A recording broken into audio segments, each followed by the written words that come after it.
مرحبا بكم. من فضلكم لا تنسوا الاشتراك في القناة بالضغط على زر الاشتراك سبسكرايب، ولا تنسوا تفعيل زر الجرس ليصلكم كل جديد، وننتظر منكم إعجابا وتعليقا لتشجيعنا. وإذا أعجبكم الفيديو لا تنسوا مشاركته ليستفيد كل من تعرفون. هيا بنا إلى الحلقة الجديدة بعد المقدمة.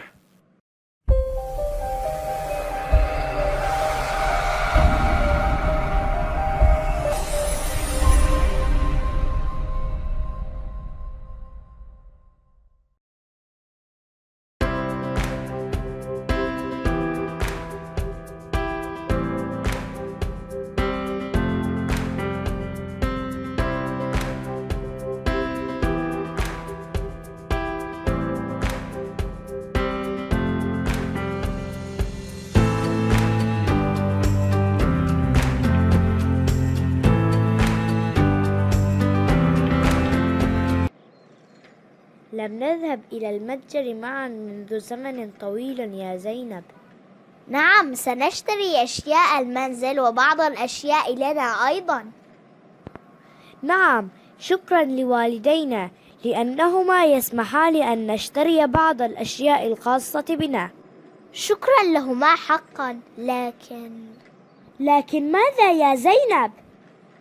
لا يسمحان لنا أن نفعل أو نشتري كل شيء. طبعا هذا حقهما، وهو أمر جيد لنا أيضا. ها قد وصلنا إلى المتجر.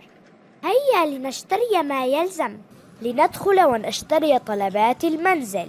وسأشتري لنفسي بعض السكاكر والحلوى. زينب، لا يجوز أن تشتري كل ما تحبين. ولماذا؟ أمك أخبرتك بما يجب أن تشتري، فهي تريد مصلحتك. ولكن ما قالت أن أشتريه وأنا لا أحبه. لكنه مفيد لك. وما أدراك أنه مفيد؟ لأن أمنا اختارته. ولكني أحب هذا النوع من السكاكر والبطاطا. لكن ماما نبهتنا ألا نشتري من هذه الأنواع لأنها مضرة بالصحة. ولكني دائما آكل منه ولا يحدث لي شيء. حقا؟ نعم، وها أنا أمامك. لكن هذا خطأ، لأن ماما كبيرة وتعرف أكثر منا.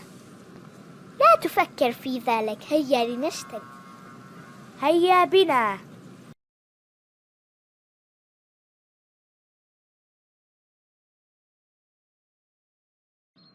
لماذا أنت حزينة يا زينب؟ لقد لامتني ماما ووبختني. ولماذا وبختك؟ لأني اشتريت ما يحلو لي ولم أسمع كلامها. وماذا أجبتها؟ قلت لها أنا آكل دائما ولم يحدث لي شيء. وماذا أجابت؟ قالت لي لا يظهر أثر المرض فورا، فالمرض سيظهر عند الكبر، وسيكون جسمنا ضعيفا ضد الأمراض. حقا؟ هذا ما قالته. أعتقد ما تقوله صحيح. ليست مشكلة، سأذهب الآن إلى صديقتي نغم. نغم؟ التي أتت إلى بيتنا المرة الماضية؟ نعم، هي ذاتها. لكن أمك قالت لك أيضا ابتعدي عنها. حسن، هل كل ما تقوله أمي صحيح؟ ولماذا أبتعد عنها؟ يجب أن تبتعدي عنها. ماما سمعتها تقول كلاما ليس جيد وتتصرف بشكل سيء. حسن، أنا ذاهبة الآن، لا أريد الكلام في هذا الموضوع كثيرا.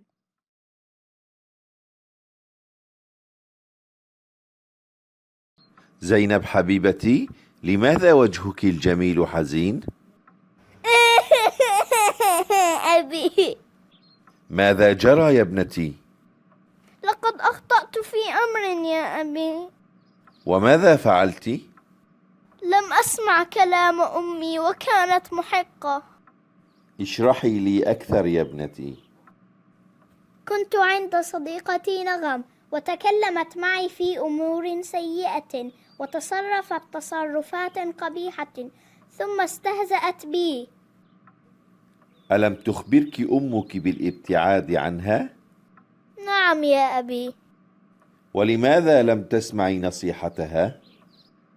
قلت ربما أمي لا تعرفها جيدا وأنا أتسلى معها كثيرا. لا يا ابنتي، نحن نحب الخير دائما لأبنائنا ونريدهم أن يكونوا أفضل منا وأن لا يرتكبوا أخطاءنا، كما أننا نعرف طباع الناس من حركاتهم وأقوالهم ووجوههم. وهل يجب أن يسمع الأبناء كلام آبائهم؟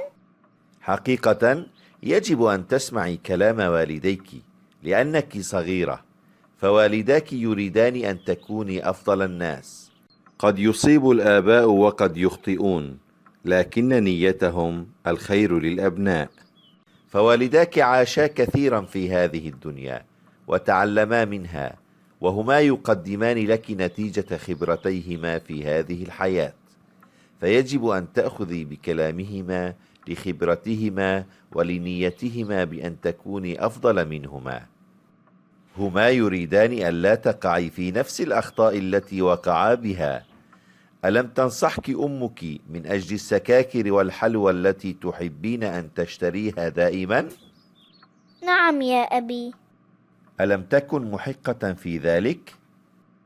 صحيح يا أبي، لقد مرضت كثيرا المرة الماضية، وقال الطبيب إن سبب مرضك السكاكر والبطاطا السيئة، كما أن أسناني أصبحت سوداء وهي بحاجة إلى طبيب لمعالجتها.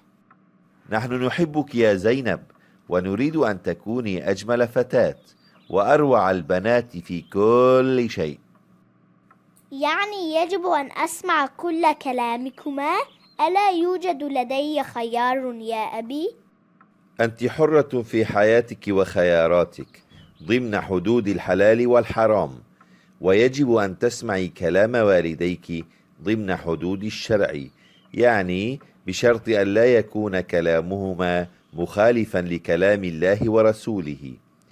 ونحن الآن نسعى أن تكوني في طريق الحق ما دمت صغيرة، ويجب أن نعلمك الصحيح دائما، لأننا مسؤولان عنك أمام الله. يقول رسول الله صلى الله عليه وسلم: كلكم راع وكلكم مسؤول عن رعيته. فإذا أصبحت كبيرة فأنت مسؤولة عن نفسك وحرة في كل خياراتك. شكرا يا أبي لأنك تعلمنا دائما. ولا تنسي أن تشكري أمك أيضا يا زينب. شكرا لك ولأمي، لن أخالفكما في الحق بعد الآن. تذكروا دائما يا أبنائي أن الآباء عندما ينصحون أبناءهم ويأمرونهم فإنهم بذلك يريدون لهم الخير، ويريدون لأبنائهم أفضل مستقبل، وهذا واجب على الآباء، فلا تنزعجوا من نصيحة الآباء والأمهات، فهي خير وفائدة لكم دائما.